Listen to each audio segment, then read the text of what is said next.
नवरत्नमालिका स्तोत्रम्।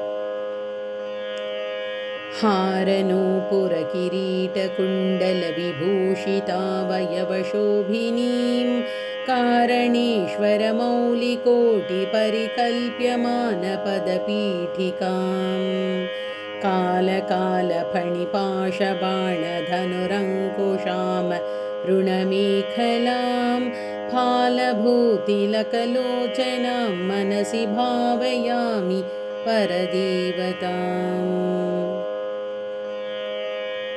गन्धसारघणसारचारुनवनागवल्लिरसवासिनीं सान्ध्यरागमधुराधराभरण सुन्दराननशुचिस्मिताम् मन्थरायतविलोचनाममलबालचन्द्रकृतशेखरीम् इन्दिरारमणसोदरीं मनसि भावयामि परदेवताम्।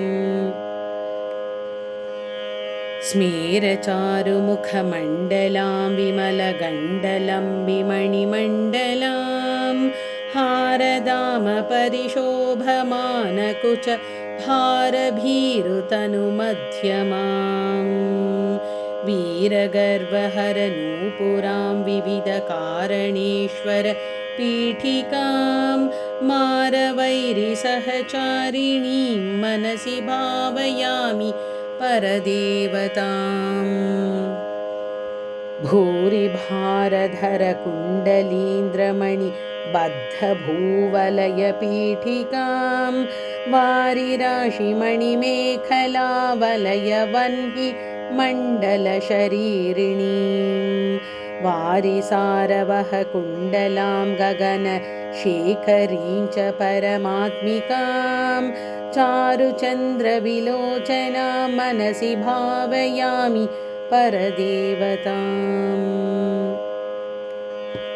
कुण्डलत्रिविधकोणमण्डलविहारषड्दलसमुल्लसत् पुण्डरीकमुखभेदिनीं च प्रचण्डभानुभासमुज्ज्वलां मण्डलेन्दुपरिवाहितामृततरङ्गिणीमरुणरूपिणीं मण्डलान्तमणिदीपिकां मनसि भावयामि परदेवताम्। वारणानमयूरवाहमुखदाहवारणपयोधरां चारणादिसुरसुन्दरी चिकुरशेखरी कृतपदाम्बुजां कारणाधिपतिपञ्चकप्रकृतिकारणप्रथममातृकां वारणान्तमुखपारणां मनसि भावयामि परदेवताम्। पद्मकान्तिपदपाणिपल्लवपयोधराननसरोरुहां पद्मरागमणिमेखलावलयनीविशोभितनितम्बिनीं पद्मसम्भवसदाशिवान्तमयपञ्चरत्नपदपीठिकां पद्मिनीं प्रणवरूपिणीं मनसि भावयामि परदेवताम्।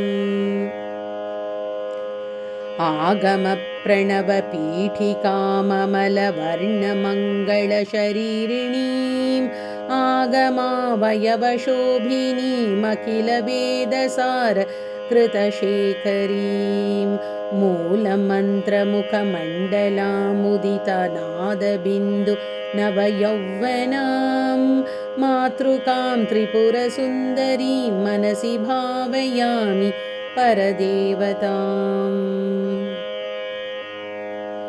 काళिकातिमिरकुन्तलान्तघनभृङ्गमङ्गलविराजिनीं चूलिकाशिखरमालिकावलयमल्लिकासुरभिसौरभां वालिकामधुरगण्डमण्डलमनोहरानन सरोरुहां काళिकामखिलनायिकां मनसि भावयामि परदेवताम्। नित्यमेव नियमेन जलपतां भुक्तिमुक्तिफलदामभीष्टदां शङ्करेण रचितां सदा जपेन्नाम नवरत्नमालिकाम्